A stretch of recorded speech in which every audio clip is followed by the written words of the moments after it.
हरि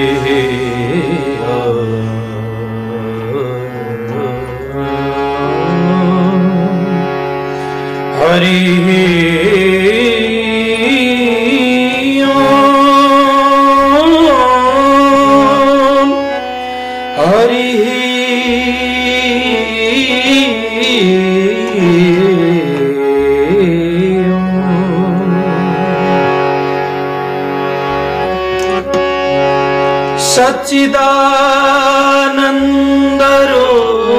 सच्चिदानन्दरूपाय विश्वोत्पत्त्यादि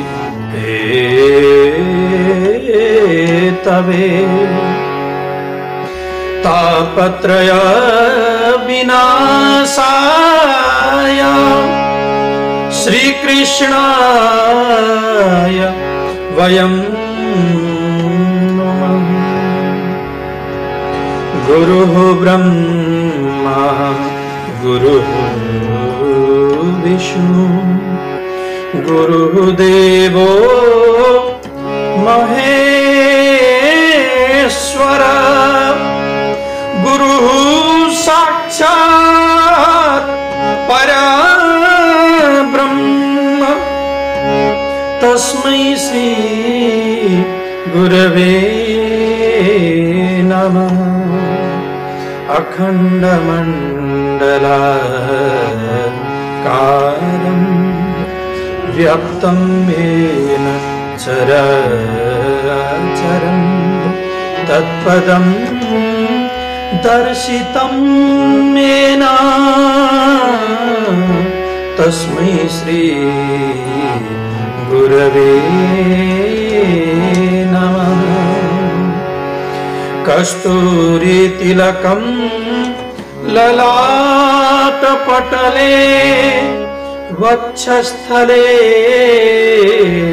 कौस्तुभं नासाग्रे वरमौक्तिकं करतले वेणुकरे कङ्कणं शर्वाङ्गे हरिचन्दनं सुललितं कंठे च मुक्तावली गोपस्त्री परिवेष्टितो विजयते गोपालचूडामणि नारायणं नमस्कृत्य नरं चैव नरोत्तमं देवीं सरस्वतीं व्यासं ततो जयमुदीरयेत्।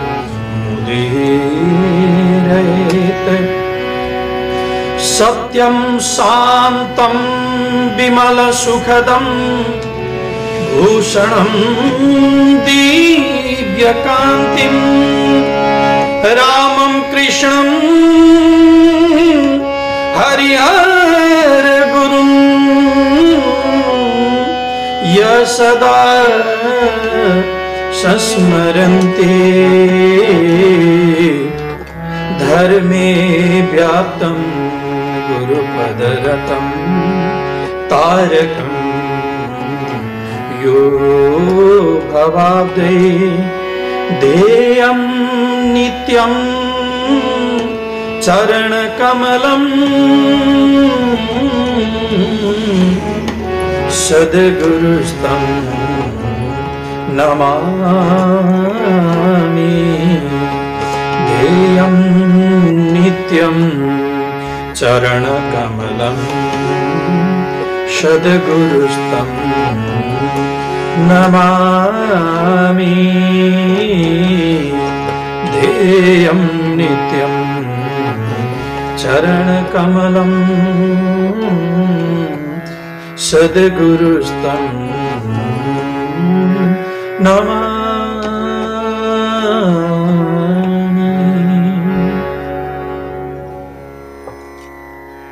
अकारण करुणा वरुणालय भक्त वांछा कल्पतरुपतित पावन सच्चिदानंद घन वृंदावन बिहारी ब्रजनन्दनन्दन त्रिलोकीनाथ उनी परब्रह्म परमात्मा भगवान श्री कृष्णचन्द्रको साक्षात वाणीमय मूर्ति बृहन नारदीय पुराणबाट उद्धृत गरिएको श्री पुरुषोत्तम मास महात्म्य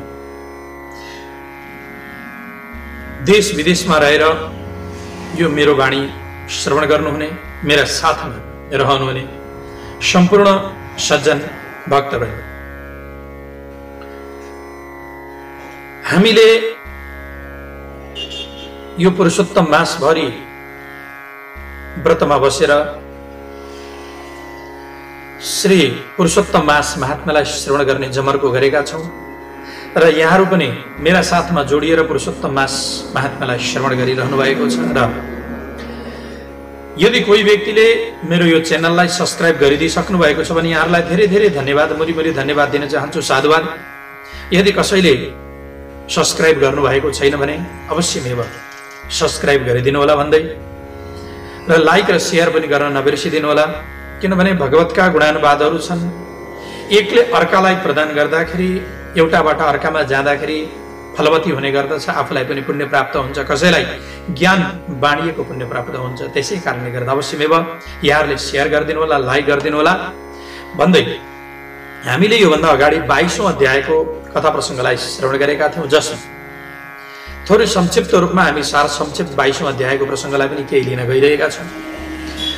पुरुषोत्तम मासका बेलामा जो व्रत धारण गर्नेवाला व्यक्ति छ, व्रती छ, उसले पाल्नुपर्ने पालनीय नियमहरू के रहेका छन्, कस्ता किसिमका नियमहरूलाई उसले पालन गर्नुपर्दछ, के खाने, के नखाने, कुन चिजहरू ग्रहणीय छन् र कुन चिजहरू वर्जित छन्, यी प्रसङ्गहरूको बारेमा हामीले श्रवण गरेका थियौं भने अब 23औं अध्यायमा गएर राजा दृढधनुवाले वाल्मीकि ऋषिसँग प्रश्न गर्दै भन्नुभएको छ कि महाराज, अब मलाई कृपा गरेर बताइदिनुहोस्, म जान्न चाहन्छु यो कुरो। किमातिथ्य कृत फलम मासे श्री पुरुषोत्तमे तन्मे वदा मुनि श्रेष्ठ कृपया दीनवत्सला, कृपया दीनवत्सला।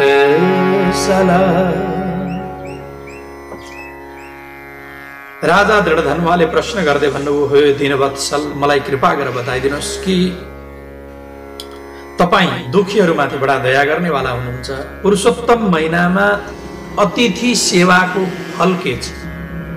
हे मुनिश्रेष्ठ, म यो जान्न चाहन्छु, अब मलाई त्यो फलको बारेमा वर्णन गरिदिनुहोस् भनेपछि श्री नारायणले भन्नुभयो, यस्ता प्रकारले सोधिएको जुन प्रश्न छ त्यो प्रश्नद्वारा अत्यन्त खुसी भएका मुनि वाल्मीकिले अति राम्रो प्रकारले नम्र भएर राजालाई मुस्कुराउँदै भन्न थाल्नु भएको छ कि हे पराक्रमी राजन, सुन, जुन कथा सुनेर 5 प्रकारका आततायी रूप ठूला पापबाट तिमी मुक्त भएर जान्छौ। र यस्तो किसिमको कथा रहेको छ। एक समयमा सौभाग्य नामको नगरमा सत्यवादी, बोल्नमा अत्यन्त साँचो बोल्नेवाला व्यक्ति, सज्जन, हामीले जस्तो सुकै अवस्थामा पनि साँचो बोल्यौं भने नि हाम्रो कल्याण हुन्छ। कहिले पनि झुटो बोल्नु हुँदैन, मान्छेले साँचो बोल्ने कोसिस गर्नुपर्दछ। साँचो बोलिएको छ भने के हुन्छ, जस्तो सुकै अवस्थामा पनि परमात्माले उसको रक्षा गरिदिनुहुन्छ। होइन, यो मान्छे त साँचो बोल्छ, यसो डराउनु पर्छ। सत्यवादीसँग हर कोही व्यक्ति डराउने गर्दछन्, सावधान रहन्छ र उसले पनि त्यो व्यक्तिसँग, सत्यवादी व्यक्तिसँग साँचै बोल्ने चेष्टा गर्दछ, कोसिस गर्दछ। सत्य भाषण गर्नुपर्दछ, असत्य भाषण कहिले पनि गर्नु हुँदैन, कदापि गर्नु हुँदैन। र यस्ता सत्यवादी, अति बुद्धिमान, असाध्यै वीर, क्षमाशील, क्षमा पनि त्यति नै छ। क्षमा जस्तो धन हाम्रो अरू केही पनि छैन, सबैभन्दा ठुलो धन हो क्षमाधन। क्षमा गर्न हामी सक्दैनौँ नि, होइन? क्षमाशील हुनु पर्यो र सम्पूर्ण धर्मलाई जान्नेवाला व्यक्ति, शील आचारद्वारा युक्त, रूप पनि त्यस्तै राम्रो थियो, दयाले युक्त भएको, ब्राह्मणहरूमाथि, सज्जनहरूमाथि खूब श्रद्धा राख्नेवाला व्यक्ति, भगवानमा भक्ति राख्नेवाला, भगवानका कथा सुन्नमा तत्पर रहनेवाला, एक पत्नी व्रत, पशुधन तथा सन्तानद्वारा सम्पन्न भएका, चतुरङ्गिणी सेनाले सजिएका, आफ्ना सेनाहरूद्वारा युक्त, समृद्धि र ऐश्वर्यद्वारा कुबेर समान तुल्य देखिने चित्रबाहु नाम गरेका एकजना प्रसिद्ध किसिमका राजा थिए र उनकी पत्नी 64 कला जान्ने पतिव्रता भाग्यशालिनी र भगवानको भक्तिमा रहिरहने चन्द्रकला नामकी उनकी पत्नीको नाम पनि थियो। युवा ती राजा ती पत्नीका साथमा पृथ्वीका भोगहरूलाई भोग्ने गर्दथे। उनी भगवान श्रीकृष्णलाई छोडेर उनी अरू कुनै पनि देवताहरू उनले जानेका थिएनन्। कुनै दिन पृथ्वीका स्वामी राजा चित्रबाहुले टाढाबाट आएका मुनिश्रेष्ठ अगस्त्यलाई देखे अनि दण्डवत प्रणाम गर्दै विधिपूर्वक अगस्त्य ऋषिको पूजन गर्न थाले। भक्तिपूर्वक उनलाई आसन ठक्र्याएर अनि मुनिका अगाडिपट्टि उनी बसेका छन्। विनयपूर्वक मुनिश्रेष्ठलाई राजाले भन्न थाले कि हे मुनि श्रेष्ठ, आज मेरो जन्म सफल भएको छ, किनभने हजुरका पाउ मेरा घरसम्म परेका छन्। आज म सफल भएर गएँ। आज मेरो राज्य पनि सफल भयो, मेरो घर सफल भएको छ, मेरो धन सफल भयो। श्री कृष्णका चन्द्रको, भगवान श्री कृष्ण चन्द्रका सेवाको फल आज मैले प्राप्त गरेँ, जो कि हजुर मेरा घरसम्म पालिदिनु भएको छ। हजुरका पादार्पण मेरा घरसम्म भएका छन्।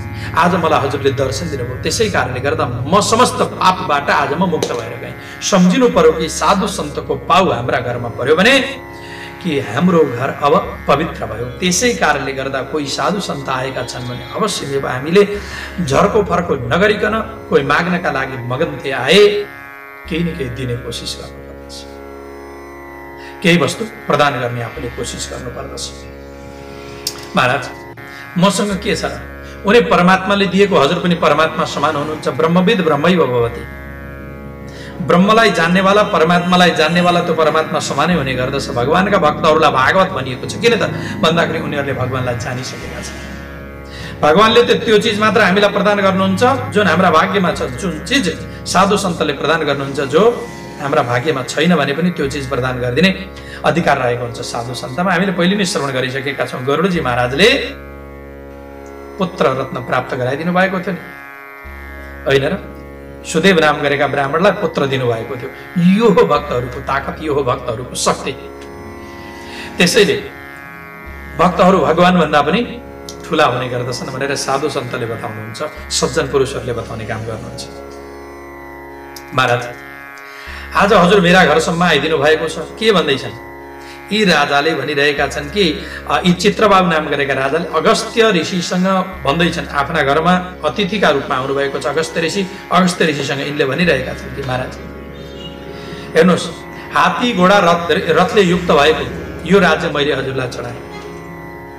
हजुर परम वैष्णव हुनुहुन्छ, तपाईँलाई मैले नदिइने वस्तु केही पनि छैन। जो भगवानको भक्त हुन्छ नि, भगवानको भक्तलाई समर्पण गरेको कुरो, वैष्णव भगवानको भक्त हुनुहुन्छ। केवल देखावटी मात्रै होइन, हृदयको हुनु पर्यो, मनको हुनु पर्यो। देखावटी त छ नि, मुखमा राम राम बगलमा छुरा, त्यस्तो हुनु भएन। हृदयद्वारा चाहिँ भगवानको भक्ति हुनु पर्यो। भगवानका भक्त वैष्णव भक्तलाई अर्पण गरेको जुन चिज छ नि त्यो मेरु समान हुन्छ, पर्वत समान हुने गर्दछ। अलिकति पनि असल किसिमका सब्जी अथवा अन्न आदि छन्, वैष्णव भक्तलाई यदि कोही व्यक्तिले दिने काम गर्दछ भने त्यो व्यक्ति अनन्त पुण्यफल प्राप्त गर्ने काम गर्दछ। वेदमा पारङ्गत भएका विद्वानहरूले त्यसको त्यो दिन बेकार भनेर बताएका छन् जसले वैष्णव भक्तलाई तिरस्कार गर्यो।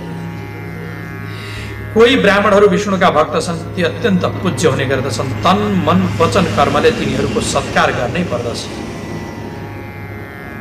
र यो कुरो मलाई गर्ग गौतम र सुमन्त मुनिले बताएका छन्। जबसम्म सूर्य उदय हुँदैन तबसम्म नै ताराहरूको प्रकाश रहेझै हुन्छ। जबसम्म आफ्ना घरमा भगवानको परम भक्त वैष्णव भक्त ब्राह्मण आइपुग्दैन तबसम्म अरू व्यक्तिहरूको पूजन हुने गर्दछ। त्यतिन्जेलसम्म मात्रै हो। जबसम्म सूर्य उदय हुने बित्तिकै ताराहरू हराएर जान्छन्, त्यस्तै प्रकारले जो वैष्णव भक्त छ, भगवानको परम भक्त छ, त्यस्तो व्यक्ति यदि हाम्रा घरमा आइपुग्यो भने अरू सबै व्यक्तिहरू साना हुने गर्दछन्, न्यून हुने गर्दछन्। त्यो बेलामा अगस्त्यले भन्न थाल्नुभयो कि हे चित्रबाहु, सुन, तिमी बडा ठुला भाग्यमानी राजा छौ। यति बेला तिमी धन्य भयो, धन्य हुनुहुन्छ तपाईँ भनेर भन्दै हुनुहुन्छ। तपाईं जस्ता वैष्णवले रक्षा गरिएका यी सारा प्रजा पनि धन्य छन्। हेर्नुहोस्, राजा हुनका लागि के हुनु पर्यो त भन्दा भगवानको भक्त हुनु पर्दछ। त्यही राजालाई मात्र राजगद्दीमा बस्ने अधिकार छ जो भगवानको भक्त छ। जो भगवानको भक्त छैनन् त्यसलाई राजगद्दीमा बस्ने अधिकार छैन भनेर पुरुषोत्तम मास महात्म्यले बताएको छ।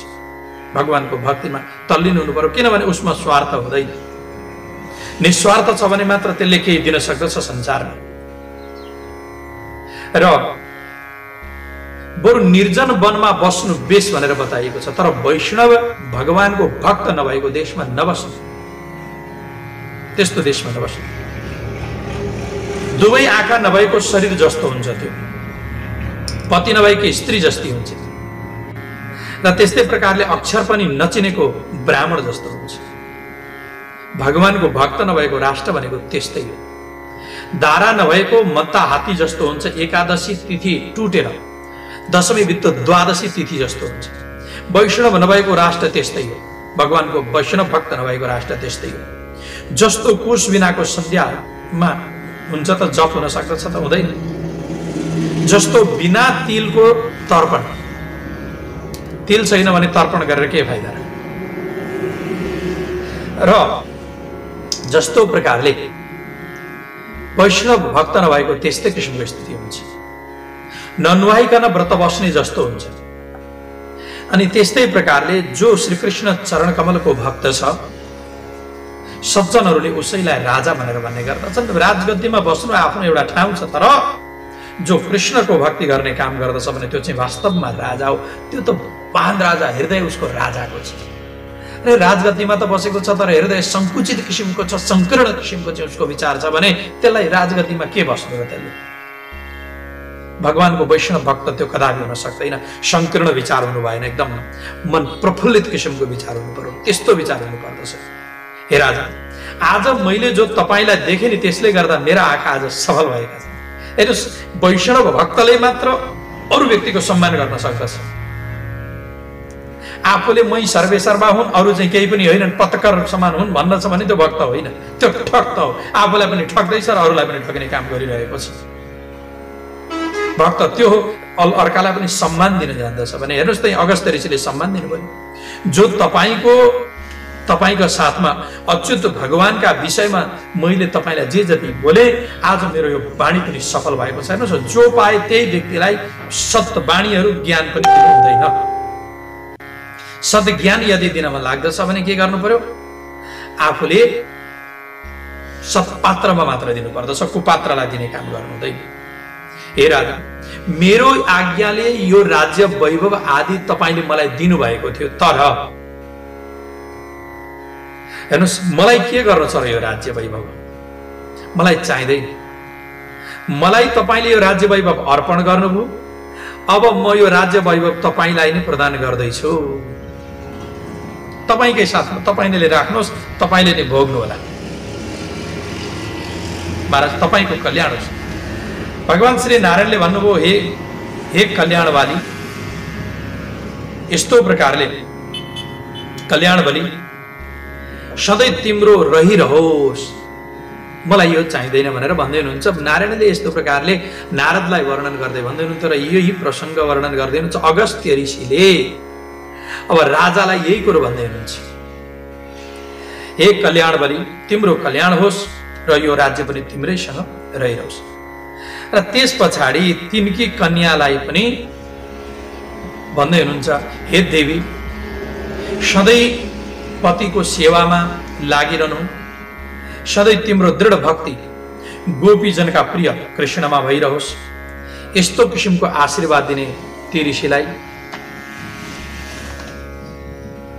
उनले विनयद्वारा झुकेका हात जोडेर फेरि भन्न थाले। चित्रबाहुले के भन्दैछन् भने, विपुला मे कथम लक्ष्मी, कथम राज्यमकण्टकं, पतिव्रता कथम पत्नी, किं कृतं सुकृतं मया, किं कृतं सुकृतं मया। हे मुनीश्वर, म त अचम्ममा परे। यो कसरी मलाई अगाध ऐश्वर्य प्राप्त भएको छ, यो अकण्टक राज्य मैले कसरी प्राप्त गर्न सकेँ, कसरी यस्ती पतिव्रता स्त्री मलाई प्राप्त भइन्, मैले के त्यस्तो पुण्य गरेको थिएँ। हे विप्रेन्द्र, ब्राह्मणका पनि देवता, म तपाईँको शरणमा आएको छु, शरणमा परेको छु, मलाई यो सबै कुरो बताइदिनुहोस्। हे मुनीश्वर, तपाईँका हत्केलामा जस्तो प्रकारले एउटा अमलाको दाना छ र त्यो अमलाका दानालाई चारैपट्टिबाट हजुरले हेर्न सक्नुहुन्छ, त्यस्तै प्रकारले तपाईँले पनि मेरो जे जति फल रहेको छ, मेरो अथवा पूर्वजन्म आदिको जे जति कर्महरू छन्, सम्पूर्ण कर्महरूलाई त्यसरी नै हजुरले देख्न सक्नुहुन्छ भनिसकेपछि राजाले सोधिएका प्रश्नहरूको उत्तर दिँदै अब राजालाई अगस्त्य मुनिले भन्नुभयो, म तिम्रो पूर्वजन्मको सारा चरित्र देखिसकेको छु, तिमीले जे जति गरेका छौ पूर्वजन्ममा मैले सम्पूर्ण चरित्रहरूलाई देखिसकेको छु। त्यो सबै चरित्र म तिमीलाई पूर्ण रूपले विस्तारपूर्वक बताउँदैछु, राम्रो प्रकारले सुन। बडा राम्रो चमत्कार नाम गरेको पुरमा जीव हिंसामा तल्लीन भएर तिमी बस्ने गर्दथ्यौ र तिमी नीच जातिमा थियौ, तिमी शूद्र जातिका थियौ र मणिग्रीव नामले तिमी प्रसिद्ध थियौ। त्यो बेला तिमी नास्तिक, दुष्ट, दुराचारी अनि अर्काकी पत्नी माथि आसक्त, कृतज्ञ केलाई भनिन्छ भने आफूमाथि कसैले उपकार गरेको छ र उपकारका बदलामा हामीले केही वस्तु उसलाई दिन सक्यौँ न भने र दिन पनि चाह्यौँ न भने हो त्यो व्यक्तिलाई के भनिन्छ, कृतज्ञ भनेर भनिन्छ। शिष्टाचार पटक्कै नजान्ने अनि तिमी त्यस्ता थियौ। तिम्री जो यी भार्या थिइन्, यी पत्नी थिइन्, पूर्व जन्ममा यी सुन्दरी तन मन वचनले पति सेवामा तल्लीन हुने गर्दथिन्। पतिव्रता, भाग्यमानी, धर्ममा श्रद्धालु, मनस्विनी यिनले कहिल्यै पनि तिमी माथि दुष्ट भावना राखिनन्। पाप कर्म गर्ने तिमीलाई दाजुभाइ र बन्धु बान्धवहरूले त्यागिदिए, तिमीलाई त्यागेका छन्। अनि राजाले पनि अत्यन्त क्रोधी भएका राजाले पनि तिम्रो सबै जे जति धन सम्पत्ति त्यो सबै हरे खोसिदिएका छन्। त्यस पछाडि जो बचे खुचेको जे जति थियो त्यो पनि तिम्रा दाजुभाइहरूले सबै लुटपाट पारे। तब त्यसरी धन सकिएपछि तिमी धन कमाउने तिमीलाई ठुलो इच्छा भयो। धन सकिएपछि पनि असल स्वाभाविकी यिनले खिन्न भएर तिमीलाई त्यागिनन्। हेर्नुहोस् सज्जन, के हुन्छ भने मान्छेको परीक्षा, गृहिणीको परीक्षा कति बेला हुन्छ? धन सकिएपछि परीक्षा हुन्छ। जब पुरुषसँग धन सिद्धियो नि त्यति बेला पत्नीले आफ्नो रूप देखाउँछन्, वास्तवमा पत्नी हुन् कि या पनौती हुन् भन्ने कुरो त्यति बेला मात्रै थाहा हुन्छ, त्योभन्दा अगाडि थाहा हुँदैन। यस्तो प्रकारले सबै गालीसितद्वारा परित्यक्त भएका तिमी वनमा गयौ। निर्जन वनमा कोही पनि थिएनन् त्यहाँनिर। त्यहाँ गइसकेपछि अनेक प्रकारका जीवहरूलाई मारेर तिमी मार्ने गर्दथ्यौ र यसरी जीवलाई मारेर, जीव हत्या गरेर तिमीले आफ्नो पोषण गर्ने काम गर्यौ। आफ्नी पत्नीका साथमा यसै किसिमले तिमी रहँदै गएका थियौ कि मणिग्रीव कुनै दिन धनुष बाण उठाएर मृगको मांस खाने इच्छाले धेरै सर्प र मृगहरू छ्यापछ्याप्ती रूपमा भएको ठाउँमा तिमी गयौ। त्यो निर्जन वनको बीचको बाटामा उग्रदेव नाम गरेका महामुनि दिशाभ्रम भएर त्यहाँ आत्तिएर आइपुगेका थिए। मध्य दिनमा सूर्य पुगेको बेला अर्थात् मध्याह्नका समयमा तिर्खाले अत्यन्त छटपटाइरहेका ती मुनि राजन त्यहीनेरि नै अत्यन्त साह्रै गर्मी भइसकेपछि तिनीहरू उनी पछाडि बेहोस भएर डङ्ग लडेका छन्। दिशाभ्रम भएका ती दुखित ब्राह्मणलाई देखेर तिमीलाई खुब दया आएको छ अनि ब्राह्मणलाई उठाएर आफू बस्ने ठाउँसम्म तिमी गयौ र दुवै पति पत्नीले त्यो दुखित ब्राह्मणको सेवा गरे। तब महायोगी उग्रदेव एकछिन पछाडि, दुई घडै पछाडि होसमा आए। अरे म त अन्तै लडेको थिएँ, यहाँ कसरी आइपुगेँ भनेर उनले भन्न थाले। आश्चर्य गर्दै उनी छक्क परे। श्री नारायणले भन्नुभयो कि तब राम्रो होसमा आएका ती ब्राह्मणलाई मणिग्रीवले भन्न थाल्यो कि यो राम्रो पोखरी हो, यसमा कमलिनीको फूलको सुगन्धित शीतल किसिमको पानी रहेको छ, अत्यन्त शीतल पानी छ। त्यो शीतल पानीमा नुहाएर पहिलो प्रहरमा गर्नुपर्ने नित्य कर्म गरिसकेपछि हे ब्राह्मण हजुर फलाहार गर्नुहोस्। मान्छेले आफ्नो नित्य कर्मलाई जस्तो सुकै अवस्थामा भए तापनि त्याग्नु हुँदैन भनेर बताइएको छ। जस्तो सुकै अवस्था किन नहोस् त्यो बेला उसले त्याग्नु भएन। र तपाईँ आराम गर्नुहोस्, विश्राम गर्नुहोस्। हे मुनिश्रेष्ठ, तपाईँ उठ्नुहोस्। कृपा गर्न योग्य हुनुहुन्छ, अर्थात् कि दया गर्न योग्य हुनुहुन्छ तपाईँ।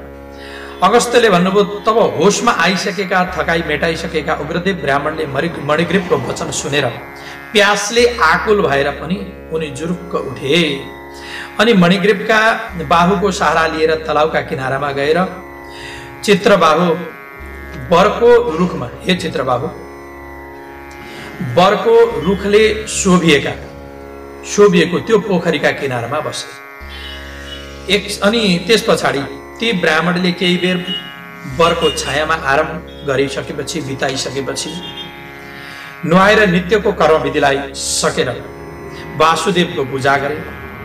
देवता पितृहरूलाई तर्पण दिइसकेर अनि त्यो चिसो जल, शीतल जल छ, त्यसलाई उनले ग्रहण गरेका छन्। अनि ती उग्रदेव चाँडै नै बरको फेदमा आएर बसे।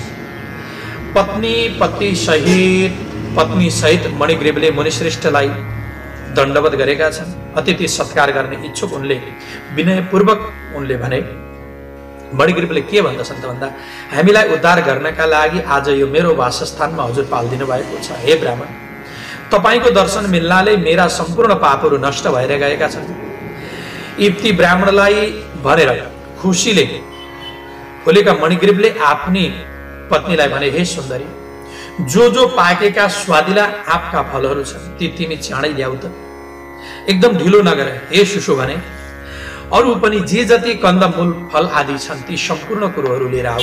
भनेपछि आफ्ना पतिको, स्वामीको वचनलाई सुनेर ती सुन्दरी फलहरू र कन्दमूल ल्याएर खुसी हुँदै हुँदै ब्राह्मणका अगाडिपट्टि लगेर उनले टक्राउने काम गरेको छ। अनि मणिग्रीवले मुनिश्रेष्ठलाई बिन्ती चढाए, हे ब्राह्मण, यी फलहरूलाई हजुरले स्वीकार गर्नुहोस्। हामी पति पत्नीका साथमा आज हामीहरूलाई कृतार्थ पारिदिने काम गर्नुहोस्। भनेपछि उग्रदेवले भने, म तिमीलाई चिन्दिन हे सज्जन, तिमी को हो, मलाई परिचय देऊ। जान्ने ब्राह्मणले नचिनेका हातको खानेकुरो कहिले पनि खानु हुँदैन। नचिनेका व्यक्तिको खानेकुरो ब्राह्मणले मात्रै होइन, अरू पनि व्यक्तिले कहिले खानु हुँदैन, किनभने ठगी हुन सक्दछ, छल हुन सक्दछ, छद्मवेशमा कोही पनि व्यक्ति आएको हुन सक्दछ। त्यसैले नचिनेका व्यक्तिद्वारा प्रदान गरिएका केही पनि चिजहरू खानु हुँदैन भनेपछि अनि मणिग्रीवले भन्न थाले कि, हे द्विजश्रेष्ठ, आफ्ना नाता गोताले, आफ्नो जातिहरूद्वारा, आफ्ना बन्धु बान्धवहरूद्वारा म त्यागिएको छु। म मणिग्रीव नाम गरेको शूद्र जातिको व्यक्ति हुँ। तब प्रसन्न भएका उग्रदेवले त्यो शूद्रको यस्तो प्रकारले, मणिग्रीवको यस्तो प्रकारले भनिसकेको वचनलाई सुनिसकेपछि फल आहार आदि जे जति थिए त्यसलाई पनि ग्रहण गर्नुभयो अनि पानी पनि पिउनु भएको छ। अनि आरामसित बसेका ती ब्राह्मणलाई मणिग्रीवले उनका चरणकमलमा आफ्ना काखमा राखेर बारम्बार ती चरणकमलको सेवा गर्दै गर्दै उनले भन्न थाले। मणिग्रीवले भने, हे मुनिश्रेष्ठ, तपाईलाई कहाँ जानु छ? कोही नभएको, पानीसम्म नपाइने हिंसक जन्तुहरूद्वारा चारैपट्टि ढाकिएको डरलाग्दो किसिमको यो जङ्गलमा तपाईँ कहाँबाट आउनुभयो? त्यो बेलामा उग्रदेवले भन्न थालेका छन्, हे भाग्यमानी, म ब्राह्मण हुँ। म प्रयागराज जानका लागि भनेर म हिँडेको हुँ। यतिखेर बाटो बिर्सिएर म भयङ्कर वनमा आइपुगेको छु। अत्यन्त गलेको छु, प्यासले, भोकले अत्यन्त व्याकुल भएको यहाँ म छिनभरमै मर्न आँटेको थिएँ। तिमीले मलाई जीवन नै दियो, अर्थात् बचाइदिने काम गरेका छौ। हे मणिग्रीव, म तिमीलाई म के दिउँ? हे मणिग्रीव, तिमी पति पत्नीले कुन दुःखले जङ्गलमा आएर आश्रय लिनु परेको छ, त्यो दुःख म हटाइदिन्छु, मलाई बता। अगस्त्यले भने, उग्रदेवको यस्तो किसिमको राम्रो वचनलाई सुनिसकेपछि अनि दरिद्रता रूपी समुद्रबाट तर्न चाहने त्यो मणिग्रीवले ती मुनिलाई विस्तारपूर्वक आफ्नो कर्मको फल रूप आफ्नो वृत्तान्त उसले वर्णन गरेको छ। र अब त्यो वृत्तान्त के रहेको छ, त्यो सम्पूर्ण वृत्तान्त के छ र कसरी यी व्यक्तिको, मणिग्रीवको दुःख नाश भएर जान्छ, दुःख हटेर जान्छ र कुन उपाय बताउनुहुनेछ उग्रदेव नाम गरेका मुनिले, यो सम्पूर्ण कुरालाई हामी श्रवण गर्नेछौँ। यहाँभन्दा अगाडिको प्रसङ्गमा भन्दै सज्जनवृन्द, यसैका साथसाथमा, यही प्रसङ्गका साथसाथमा जो बृहन्नारदीय पुराणबाट उद्धृत गरिएको पुरुषोत्तम मास महात्म्यको जसमा नारायण र नारदको संवाद रहेको छ। दृढ धन्वाको उपाख्यान अन्तर्गतको यो प्रसङ्ग यहाँनिर पूर्ण भएर जान्छ र 23औं अध्याय यहाँ पूर्ण भएर जान्छ। अब 24औं अध्यायमा कस्ता कस्ता किसिमका कथाहरू रहेका छन्, यी सम्पूर्ण कथाहरू हामी श्रवण गर्नेछौँ। यहाँभन्दा अगाडिको सत्रमा भन्दै अहिलेसम्मका यी कथावस्तुहरू उनी श्री परब्रह्म परमात्माका चरणकमलमा समर्पण गर्दै म मेरो बाणीलाई यही विश्राम दिन चाहन्छु। इति श्री बृहन्नारदीय पुराणे पुरुषोत्तममास महात्म्ये श्री नारायण नारद संवादे दृढ धन्वोपाख्याने त्रयोविंशः।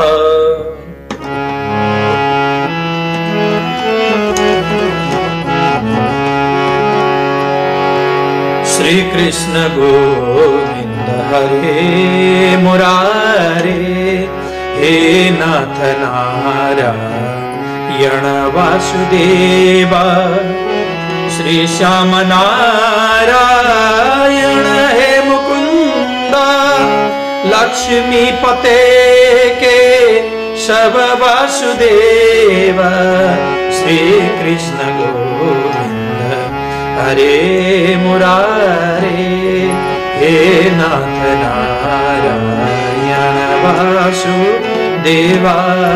श्री श्याम नारायण हे मुकुंद, लक्ष्मी पते केशव वासुदेव। लक्ष्मी पते केशव वासुदेव।